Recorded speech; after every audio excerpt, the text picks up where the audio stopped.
రే తమ్ముడు, చాక్లెట్ తీసుకొస్తారా?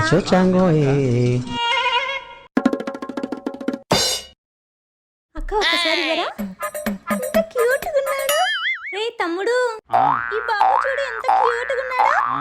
నేను ఆడుకుంటారా? సరే అక్క తీసుకునేది అయిపోయిందా? ఇంక వెళ్దామా?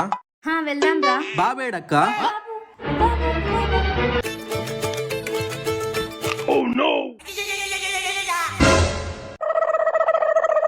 రే తమ్ముడు, కొంచెం పట్టుకోరా. Hey wait bro wait. బాబక్క. రే నా కొడక్క, ఎవరు కావాలి? మా బాబుని కిడ్నాప్ చేస్తారా? బాగా కొట్టు, ఇంకా కొట్టు. అమ్మయ్యా. నీ పనా?